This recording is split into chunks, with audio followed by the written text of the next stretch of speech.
one of my favourite chapters is a gentleman called Heinrich Brüning, who was Chancellor of Germany from 1930 to 1932. So he held the office shortly before Adolf Hitler did. But when the Nazis come to power, he finds himself a political opponent of the regime, and people reference him in Germany at that time of looking like a sort of hunted animal. So he flees from Germany, comes to the United Kingdom, and brings testimony to Winston Churchill. So when you've got people like that coming to Chartwell, they are able to bring information that a lot of other people in Westminster aren't getting. These first-hand accounts of the terror that is being inflicted on German citizens by the Nazi regime. So Winston Churchill's intelligence network includes this very rich tapestry of first-hand accounts and statistics and estimates of kind of rearmament and whatever it may be. And it is this very rich picture he builds up that he is then able to start weaving into his articles, his speeches. You know, he is then able to use evidence to say that Nazi Germany are preparing for war and that we need to do the same.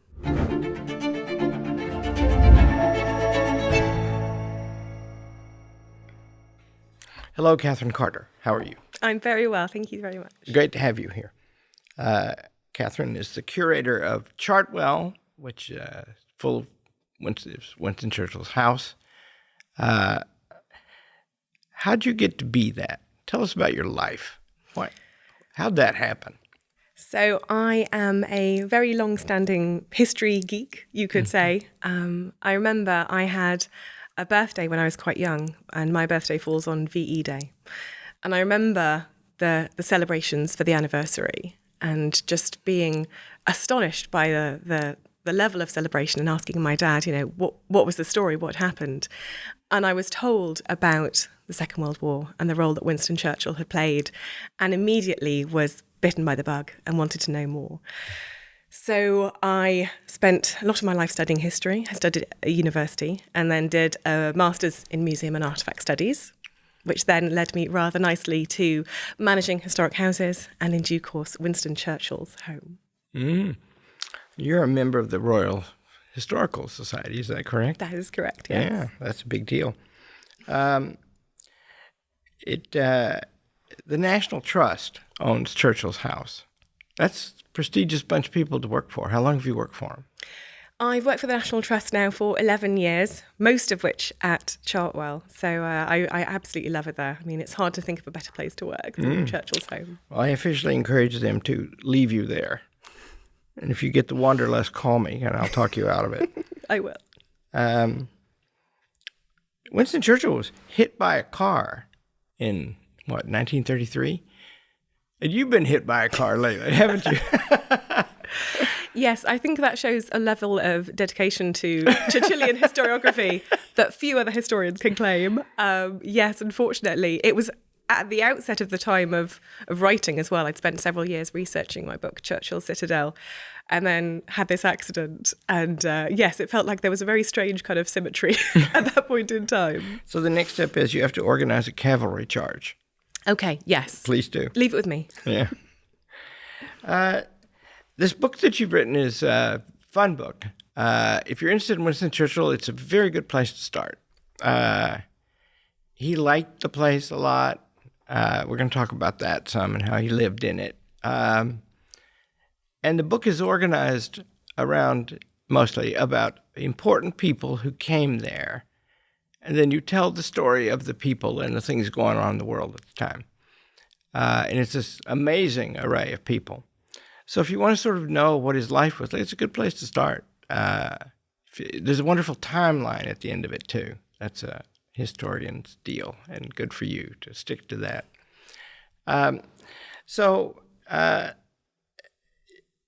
You're from York. Mm-hmm. Yeah, historic city. My wife is from Lancashire. Yes, fellow Northerner. Yeah, yes. they spent a lot of time killing each other back in the day. Well, my husband's from the other side of the Pennines as well, so we've managed to have a truce over time. There you go. That's right. She had to marry a foreigner because I was more acceptable than a Yorkist. And it's a historic city, and I've seen pictures of you. Your social media accounts are fun, by the way. I've seen pictures of you wandering around in York. and that's your thing, right? Mm-hmm. And so now you go to this home. When was Chartwell built? So there's been a house on the site at Chartwell since, the earliest record's 1362. And none of that original structure survives, but the oldest part of what you see at Chartwell today is 16th century. So approximately the reign of Henry VIII. So it has this very historic core, but then there's also some parts of the building as recent as the 1920s. So it's a mix across the centuries. And Churchill bought it when? Tell the story of that. He first saw it in 1921 and fell in love with it at first sight. Although I should say he fell in love far more with the view and the setting than the house itself. The house itself was structurally very flawed and needed considerable investment. And it wasn't the right time for them to be buying this house, but it never left Churchill's heart. And a year later, he had been lucky enough to have a rather sizable inheritance come his way. First question he asks, is Chartwell still on the market? And it is. And so he buys it, but rather boldly he does so without telling his wife. So Clementine had loved it at first when they first saw it in 1921, but she was a very sensible woman. She could see that it would be an extraordinary amount of money to make it inhabitable. And she was absolutely right, actually. Her gut instinct about Chartwell was bang on. But he waited until less than a week after she'd given birth to their fifth child, bought it without telling her. And so then they have to live in this house, which needs, like I said, an extraordinary amount of money spending. It has dry rot, it has water running down the walls, it has mould. So it takes almost 2 years to do the works just to make it ready to live in. And so they don't actually move in until 1924. Mm-hmm. And his children were young. And how'd they live in the house? What was it like, Churchill and his wife and his children and his staff? What was a day like? Well, a day for Winston Churchill would start relatively early, but often working from bed for the first few hours of the day. That could be answering correspondences, composing telegrams, whatever needed to be. And meanwhile, the family would be going about their days. They would join together for lunch. And Winston Churchill, alongside this, would be undertaking probably some of his hobbies. So he could have been, if it was the late 1920s, perhaps some bricklaying, painting in the garden, perhaps. The day would carry on and Winston Churchill would have an afternoon nap, which was a very regular part of his day. And in my opinion, it is thanks to that nap that he was then able to work until 1 o'clock in the morning, 2 o'clock in the morning. And because of that nap, he could get a day and a half's worth of productivity out of a single day. So that's how, in my opinion, he was able to achieve as much as he did. If one is interested in Winston Churchill, I will give my personal encouragement that the place to go is Chartwell, because you get to see how he worked and how he lived. And he was an immensely productive human being. And that was his factory site. Mm-hmm. Oh, absolutely. Yes. It is the output of so much political and literary material, which is vital to Churchill's legacy today. So much is played out at Chartwell. The children, did they like the house? They did. There's a story that after Winston Churchill's bought it, he brings some of the children in a car and says, oh, what do you think of this place? And they love it instantly. And he says, well, I've got a surprise for you. I've actually bought it. The range of ages of the children, though, mean that you have at the oldest Diana, who is born in 1909. So by that point, she's sort of getting ready to leave home. But you've also got Mary, who's born in 1922. So a toddler. So they all have very different experiences of Chartwell. But Mary, the youngest, she's the one who was the Chartwell child. It was the Garden of Eden to her. Mm. Yeah. You are charged, along with others there now, in a long line of people since the National Trust acquired the house and Churchill and then his wife died, to keep it so it shows how he lived. That means you have to know a lot about how he lived. And you do, as is proved in this book. The book is arranged in chapters, and one of my favorites is the first one. I did not know very much about Churchill's meeting Albert Einstein. And this was in 1933. and Hitler had come to power in 1931, and Einstein was running for his life. Tell us about that meeting. Why did Einstein go, and what happened in it, as far as we know? It does seem remarkable, doesn't it, that you've got these two icons of the 20th century who are having a tete-a-tete in the gardens of Chartwell. The reason that Albert Einstein comes to Chartwell is because he has essentially a price on his head in Germany by that point. He is a German Jewish academic. He's probably the most famous scientist in the world at that point, and therefore is someone who Adolf Hitler and the Nazi regime target, essentially. And I managed to find a horrific newspaper article that had a picture of Albert Einstein with the caption of "not yet hanged." Mm-hmm. So he is absolutely on the run for his life at this point. Meanwhile, Winston Churchill is so prophetic in seeing the dangers of Nazism much earlier than most other people. His first speech warning about a war mentality in Germany is November 1932. So with Albert Einstein on the run and trying to find individuals in the British political establishment who can potentially help fellow German Jewish academics, he comes to those who he knows are already making the case against Nazi Germany. And so that's the reason he wants to see Winston Churchill. And it's a thing about Churchill that things like that happen in politics today. If you read the paper and pay attention, a politician takes a position, and he took the position that Hitler was dangerous and we better get ready. Then people start coming, and people who agree with that. And Churchill gathers information. And and Einstein, we don't know a lot. I've read your chapter. We don't know a lot about what they conversed about. Mm-hmm. And Churchill didn't write a letter to Einstein after. Einstein, you're very diligent. You find things that Einstein said about Churchill of approval. Mm-hmm. Curious, smart, things like that. But Churchill is, not long after this, and I don't remember the date now, Churchill makes a case, when he starts making the case that Hitler is dangerous, he often mentions the Jews. He also mentions scientists mm-hmm. and philosophers, persecuting them. And Churchill thinks that's appalling. And it's important in his making up his mind about that, right? What are we going to do? I've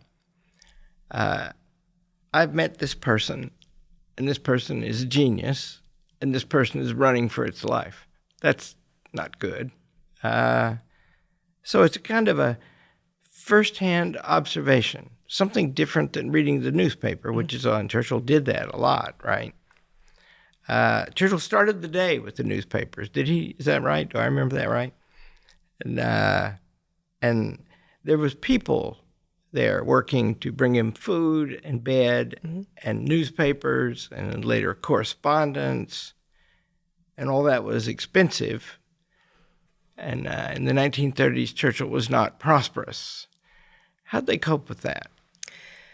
I think that not only were the renovations to Chartwell so costly, and it's worth noting that they bought a house for £5,000 and then spent £20,000 on remodelling it and another 10 on the decorations and furnishing. And they borrowed quite a lot of the money to do those works. Then in 1929, he loses close to £1 million in modern day money in the Wall Street crash. So the Churchill's finances really are precarious at that point in time. And as you said, to have a country house the scale of Chartwell, you need a considerable staff, as well as the maintenance. So all these costs add up and are really beyond Churchill's finances. And even though he is a politician, his main source of income has always been writing. So at that point, he needs to increase his productivity rapidly. And that happens across both articles in newspapers, but also his writing of histories. So his multi-volume history of his ancestor, the first Duke of Marlborough, is almost like another character in my book. It's this thread that is constantly there. It ends up being, I think it's about 1 million words in total.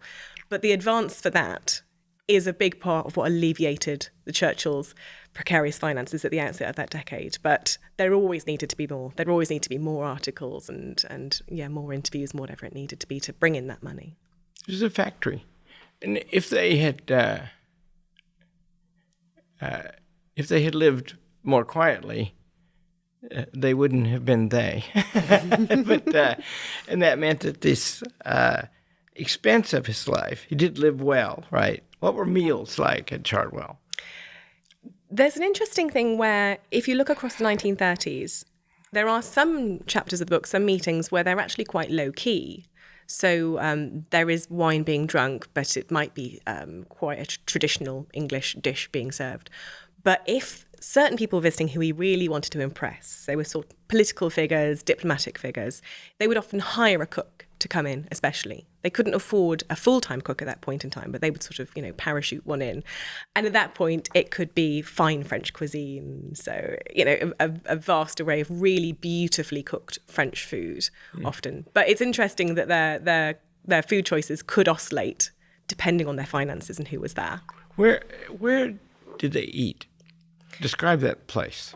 The dining room at Chartwell is such a special room. It's a very long room and it's triple aspect, so it's got views out on three sides.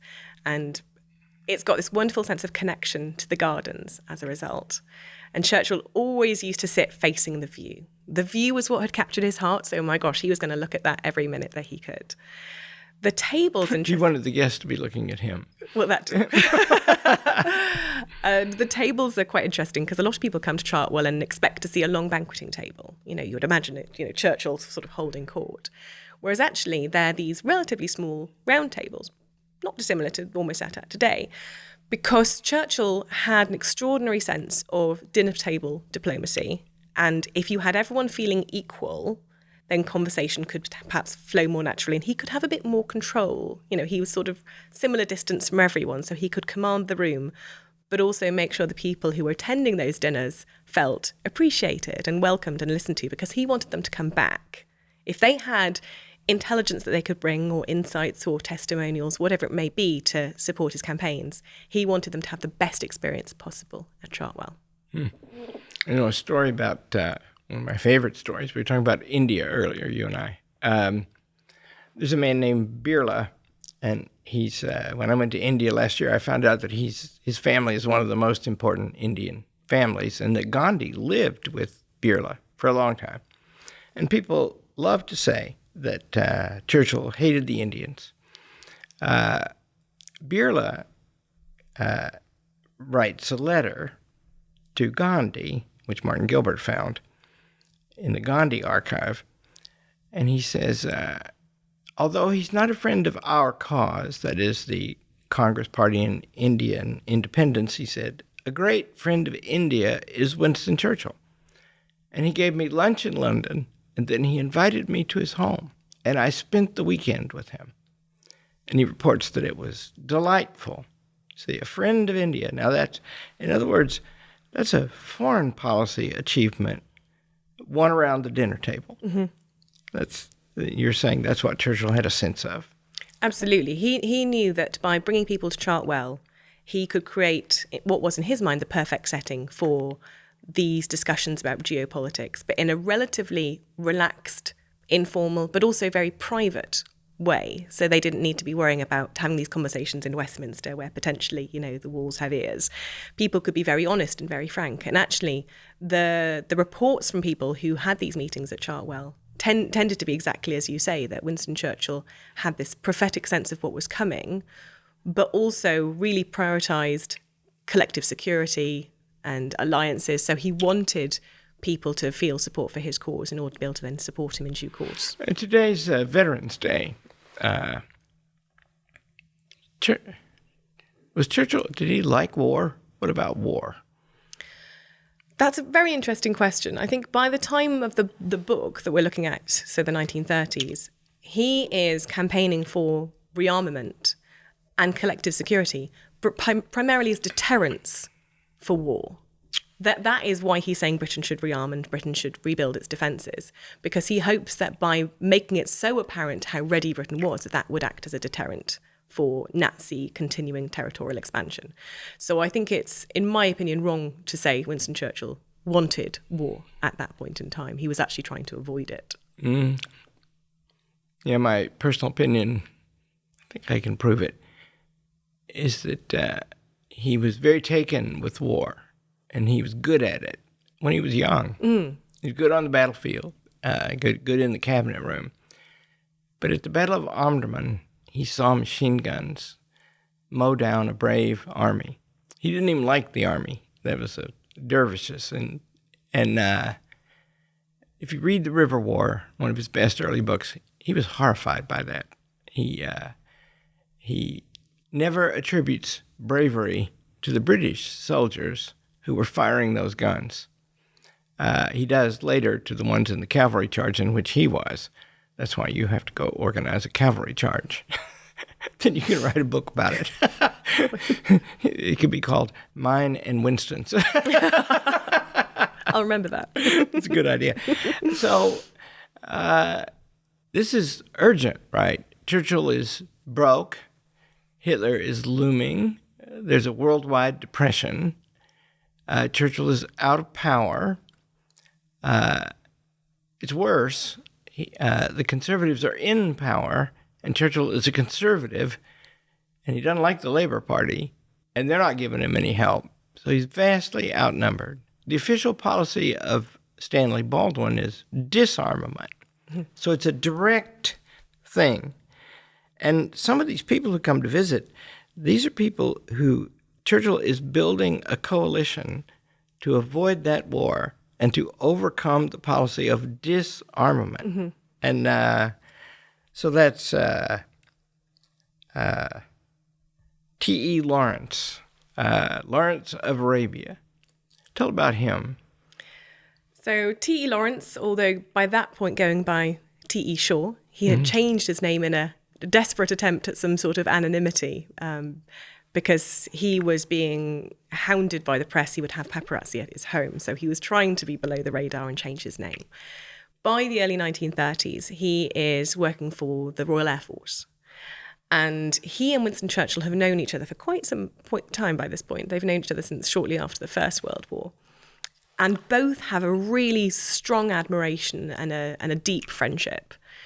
So when by 1934, Winston Churchill, by this point, has been trying to sound the alarm about Nazi Germany for a year, 18 months, 2 years, he is beginning to think that if another war were to break out, it would likely play out in the skies, given the way that technological developments were happening at that point in the 30s. And so at a time where, as you say, so many people in the political establishment are campaigning for disarmament, he is looking ahead and thinking, actually, if the risk could potentially involve aerial bombardment on civilian populations, how can we defend our populations? So that's the conversation that happens on that particular visit. There were numerous visits of Lawrence's to Chartwell, but the one that heads up that chapter is a conversation around protecting civilians. And the way that Lawrence replies very quickly with a proposed solution shows that he too is starting to think that way as well. And I think that's really telling that Lawrence isn't taken aback by Churchill's question. Actually, it's a perfectly reasonable one, because these are two men who both can see the risk of Nazi Germany and what war might look like if another one breaks out. I think Churchill says one time that the worst disaster for the British strategic position was the invention of the military airplane, because that disrupts the naval protection of the nation, the massive advantage of the English Channel. Might say the same thing about the United States these days. The Atlantic is not, and the Pacific are not as wide as they used to be. And so he's thinking about how to cope with that.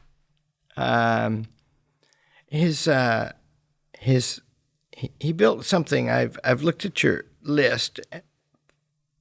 He built something he built a coalition called the Focus. And it was a movement that included socialists, which he didn't like.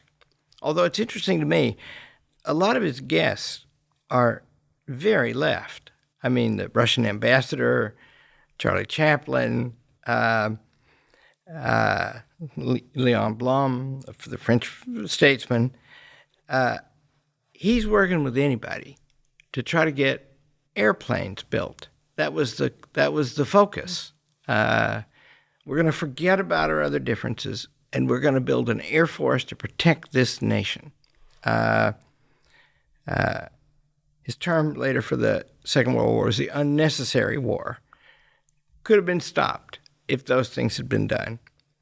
Let's talk about the Russian ambassador. Oh, he didn't almost meet Hitler in Chartwell, but he almost met him in Bavaria, right? Tell about that. Yes. So when I mentioned earlier about Winston Churchill writing his biography of the first Duke of Marlborough, it was part of the research for that took him to Germany, because he wanted to walk the battlefields that his ancestor had those military victories on. And he spent some time in Munich during this trip. And Randolph Churchill, his son, was already based in Germany, because Randolph Churchill was a journalist who was covering this quick-fire series of elections happening in the Reichstag, which had seen the Nazis rapidly grow to be the largest political party in Germany by the end of 1932. And Randolph, because he is essentially covering it as a political journalist, spends a lot of time with figures who can help inform his articles, including a gentleman called Ernst Hemstegel, who is essentially Adolf Hitler's social secretary. You could argue he's the one trying to fix up meetings with people that Hitler should meet. And so there's a decision made that actually, whilst Randolph's father, Winston, is in Munich on this research trip, he and Adolf Hitler should meet. And there's what I describe as this astonishing sliding doors moment, where Winston Churchill is waiting in this hotel restaurant with Clementine, with some friends, with family, and Adolf Hitler never appears. So Adolf Hitler, who is by this point the rising star of German politics, thinks actually Winston Churchill is by this point, as you've said, he's on, the backbenches of Westminster. A lot of people think he is a spent force in British politics, that he's past his peak and won't return to high office again. And so Adolf Hitler decides that Churchill isn't worth his time and stands him up. And Churchill writes of that later. And therefore he lost his only chance to meet me. Exactly, yeah. Churchill was a backbencher, sitting on the front bench nonetheless. He insisted on that. The Russian ambassador, Maisky, tell about him and Churchill's relationship with him. They had a very interesting relationship, because you wouldn't imagine that being a particularly symbiotic relationship. But actually, I think, just as you said earlier, the number of people who, even though they have divergent views from Churchill's on politics, see the common threat of Nazism. And of course, in due course, we can look back and know that the Soviet-Nazi pact took place. But actually, there was a long time in the 1930s where, as Europe moved towards war, it wasn't entirely sure which side Russia would side with, whether it would be sort of France and Britain, as had been the case in the First World War, or potentially Germany. So Churchill, being this charismatic, charming figure who people wanted to be around, invited Ivan Maisky to his home to have these conversations about collective security and alliances as a means of preventing war. So there is a need in Churchill's mind to have these diplomatic relationships, even if that involves overcoming some fundamental disagreements about political ideologies. Churchill tried to destroy the Bolshevik regime, right? Didn't he describe, he wanted to strangle it in its cradle. He referred to it once as the hairy paw of the baboon stretching across Russia. And he never got over that. But he would deal with them. It is amazing, and it's very evident in this fine book you've written, that he's focus. It's the name of that thing he started, and it was effective. And it's like some things that are going on in America today. Now there's an outcry against things that have developed for a long time, and the recent election is an expression of this outcry. That is, for a long time, the government's been spending a lot of money. For a long time, it's exercising a lot of authority. For a long time, people wonder, is it really under our control anymore? Well, there's a kind of a ground laid for people to see we're in danger here, and we'd better do something about it. And Victor Hansen writes a wonderful history of the Second World War, and he mentions in it that the Soviet Union, Stalin, is the only major player that was an ally during the war of every other major player. He was a deceitful man, as well as a murderer. But Churchill he wanted to recruit him. And Maisky was important to that, right? He didn't recruit him until Hitler turned on, but Churchill was sending warnings to Stalin while he was in alliance with Hitler that this guy's getting ready to come after you. And Churchill hoped that he would, that we'd have the Russians on our side.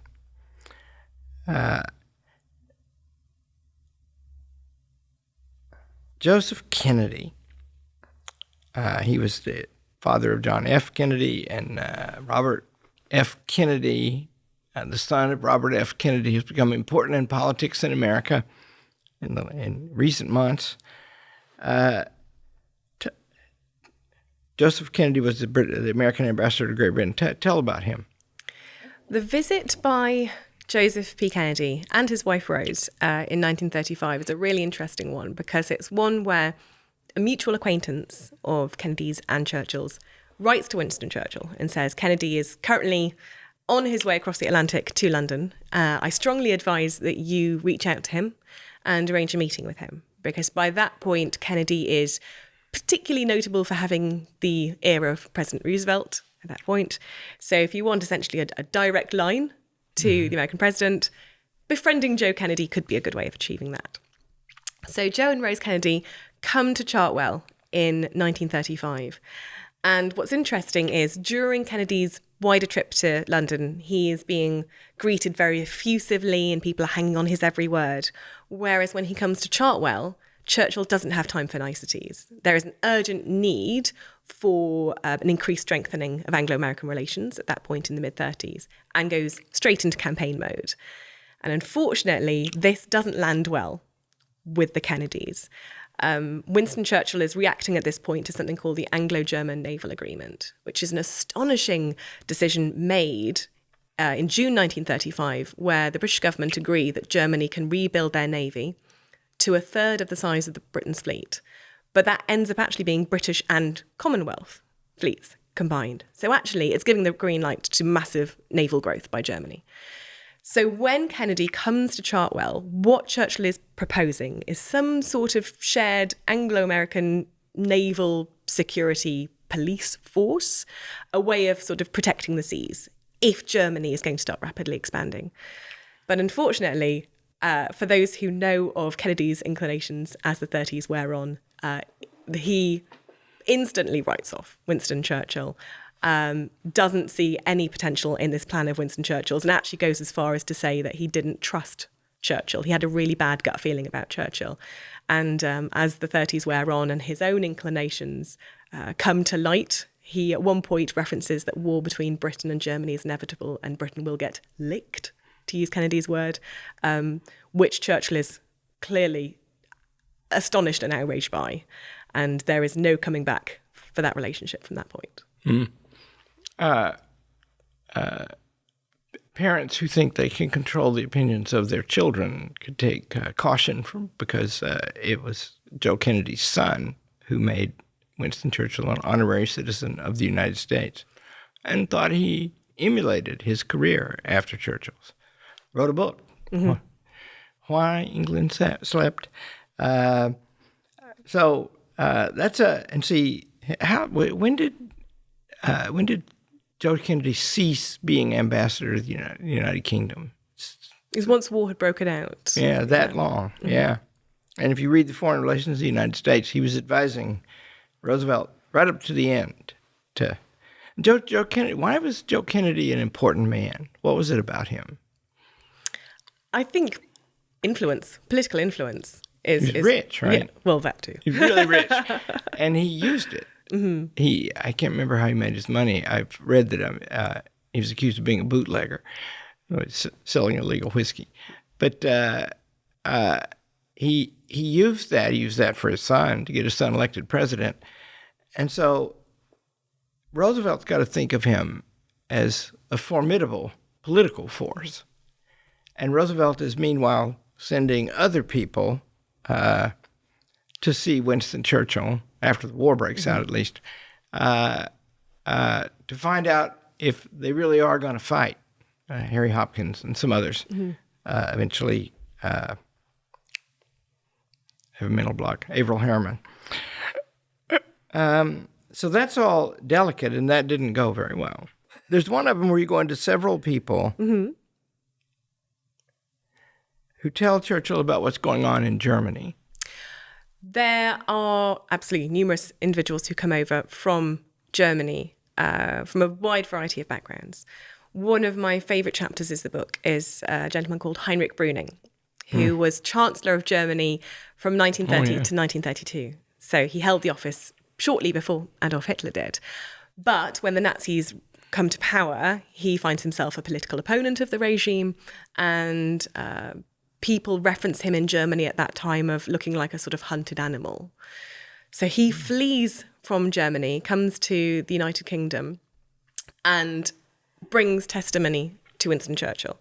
So of his own experiences, but also he has a network of people still in Germany who were able to provide him with information. One thing I really love about Brüning's visits, and he visits several times over the 1930s, is that the first time he comes to Chartwell, he writes in his memoirs that actually it is the most drunk he has ever been in his life. An extraordinary amount of alcohol is consumed, and he goes so far as to say that he's not even going to try and remember the conversation that night because it's clearly been a rather jolly one. But the other meetings they had, he is sometimes bringing people with him to Chartwell, one of whom is a gentleman who had been his transport secretary when he was Chancellor, who had been subject to an assassination attempt during what has become known as the Night of the Long Knives. So a night of essentially a political purge by the Nazis on their opponents. So this gentleman had SS officers turn up at his house, and he was playing tennis in his garden at the time and had to flee from his family and go on the run instantly. So when you've got people like that coming to Chartwell, they are able to bring information that a lot of other people in Westminster aren't getting. These first-hand accounts of the terror that is being inflicted on German citizens by the Nazi regime. So Winston Churchill's intelligence network includes this very rich tapestry of first-hand accounts and statistics and estimates of kind of rearmament and whatever it may be. And it is this very rich picture he builds up that he is then able to start weaving into his articles, his speeches. You know, he is then able to use evidence to say that Nazi Germany are preparing for war and that we need to do the same. It's worth mentioning that Stanley Baldwin and his regime, his premiership, they attempted to deprive Churchill of some of that information. Ralph Wigram comes up, and tell about him. Ralph Wigram is, in my opinion, a phenomenally brave individual. He is someone, and he's one of a number of individuals, but he's probably the most well-known, whereby he is seen as a really shining light in the Foreign Office, lots of potential, hugely intelligent, brilliant political acumen. But he is someone who becomes terrified of what feels like a sort of one step towards another of appeasement. I mentioned the Anglo-German Naval Agreement of June 1935. Many people see that as the first step of appeasement with Germany. So he starts bringing information to Winston Churchill at Chartwell. And then Churchill has this network of individuals. He has a friend who is called Desmond Morton, who is the head of the Industrial Intelligence Unit, who can look at it from an intelligence side. He has a friend called Professor Lindemann, who is an extraordinarily gifted scientist, who can then look at it from a scientific side and sort of put things in layman's terms. And he has this very close group of confidants who can assess this information that is coming to Chartwell. And then it goes back to Westminster afterwards. So, but I should say as well, there are other figures who are bringing that sort of intelligence internationally. one of the visitors is a gentleman called Pierre Flandin, who was a former French prime minister. And he comes to Chartwell bringing French estimates of German rearmament, which differ from the English estimates. So Churchill can then go to meetings and say, look, we're saying these numbers, the French are saying these numbers.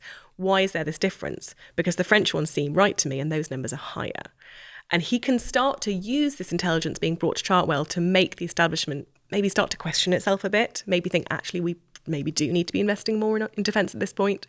So the conversations that happen at Chartwell, as described in my book, Churchill, Citadel, genuinely do change the course of history over those years.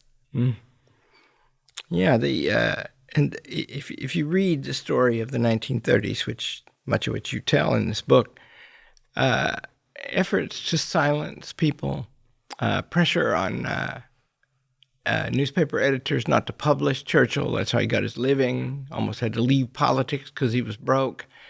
I own 3 letters that Winston Churchill and Clementine wrote to a little old lady in Epping named Gladys Salmon. And she's a spinster. She never had any kids. She was a constituency worker. And she worked with a guy named James Hawkey, Sir James Hawkey.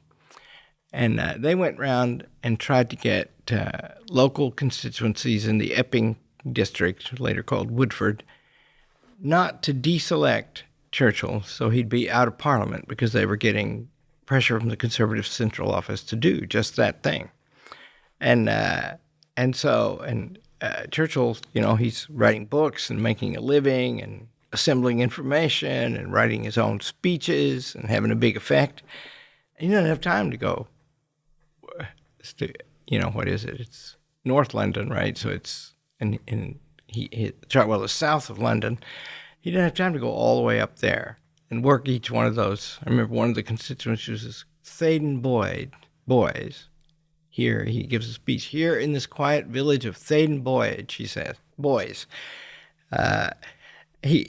So this lady, like these grand people who are very helpful to Churchill and informing him of things. A German helped him with money, right? Henry Strakosch. And then ordinary people, they rally and make him a more formidable force and able ultimately to turn British politics around. There's a wing commander named Anderson. Tell about him. Anderson, yes, he is another individual who is coming to Chartwell in the very later 1930s, and again, sort of having these discussions about preparations for war. And I think what's interesting as well about some of these visits is, keep in mind, Churchill is still on the back benches throughout this entire decade. It's very easy to forget that actually Winston Churchill has comparatively little official influence, and he is voting against the party line and the party whip numerous times. And so the fact that some of these individuals in senior political roles, senior military roles, are coming to Chartwell and so convinced that his star will rise once again, I think it says a huge amount about the shift in public perception of Winston Churchill over the 1930s, whereas the very outset, he really was a lone voice. But by the summer of 1939, you've then got almost mass support for his return to government by that point. So it's really interesting to sort of watch that arc and that trajectory over the decade. Matters what the people think. Yeah, Wing Commander Anderson took up with Violet Pearman, right? Wasn't Churchill's secretary. I think they had a romance. He was very attractive, and she was a lovely lady. I've read that.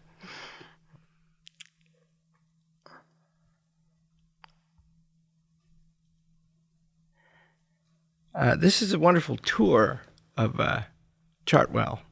You have a knack. You tell events, and you tell about Churchill living in the house through the book. Should people go to the house? Oh, people absolutely should. I think that there's nowhere else on earth you can get a more authentic sense of Winston Churchill. And it's interesting what you say about sort of painting this picture of life at Chartwell. And that's something I've tried really hard to do in the book, because yes, you have the high diplomacy and the geopolitics playing out around the dinner table, but you also have family life. You have health difficulties. You have financial struggles. You have the staffing who, as you mentioned, Violet Pearman, but, there's this army of staff whose lives orbit around Chartwell just as much as the Churchills, but just in a different way. And so I've tried to create this really rich picture of everyday life in this remarkable house at this remarkable time. So, for example, at one point, you've got the Abdication Crisis playing out, arguably the greatest constitutional crisis of the 20th century in Britain. And at the same time, you've got Winston Churchill's middle daughter, Sarah, eloping with Vic Oliver, a gentleman who Winston Churchill does not approve of. They have met him, and he describes Oliver to Clementine as common as dirt. It is not a good relationship between the two. So Winston Churchill is having to deal with the extraordinary situation of trying to sort of preserve the monarchy, but also dealing with this, press situation of, newspaper headlines about his daughter, who's run away to New York to be with the man she loves. And then there's this very strange situation where Randolph, her brother, follows her across the ocean, and it all plays out a bit like a soap opera. So you've got so many different elements of Chartwell life. And I think that's where this book differs from a lot of the historiography, because it's a story of a family and a home where extraordinary things happen.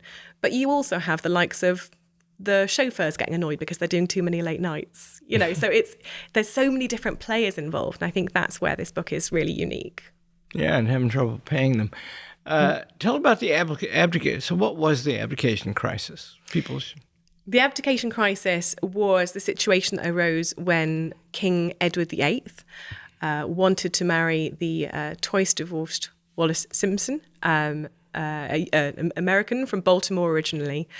And the situation is that couldn't take place, or at least there would be considerable backlash to a twice divorcee becoming queen in the United Kingdom.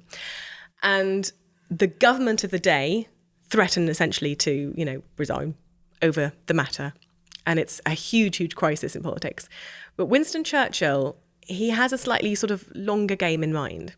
And the chapter that plays out in my book related to the Abdication Crisis is a meeting that Churchill calls at Chartwell, saying, well, hang on, if we just put the brakes on things, one of a number of things could happen. We could seek evidence of a sort of constitutional precedent to relieve the uncertainty and come up with a solution. It might be that Edward VIII might tire of Wallis Simpson, and this might all go away. Wallis Simpson isn't the first woman that Edward VIII has loved. There's another lady, Freda Dudley Ward, for example, who he'd loved for many years, who also visited Chartwell, who had been cast aside when Wallis Simpson came on the scene.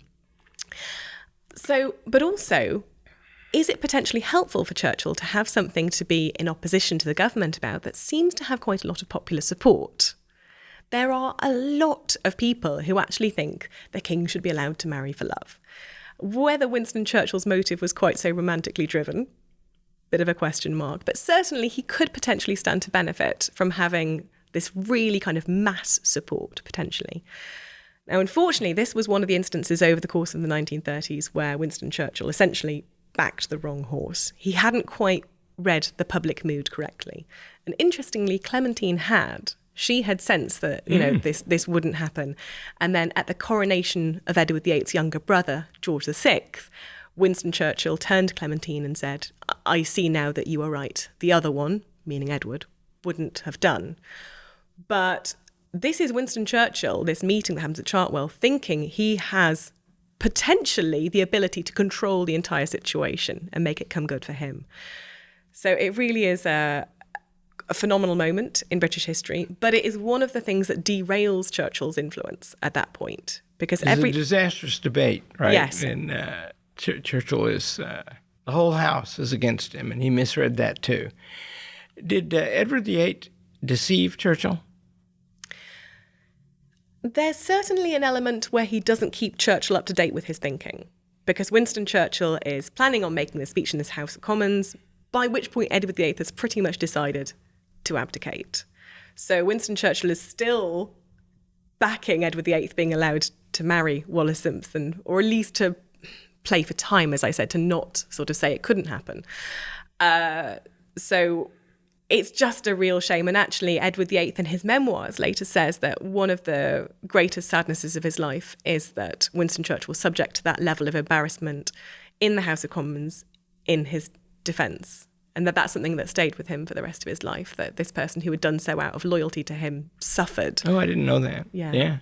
So I think it might be in 1943, Prime Minister now, Churchill, gets a letter from the King, George VI, and says, my brother is intending to come and give a series of lectures. And the brother was living in Portugal, France, and hanging out with Nazis.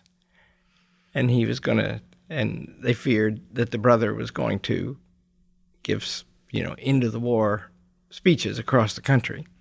Let's make a peace and get out of the war.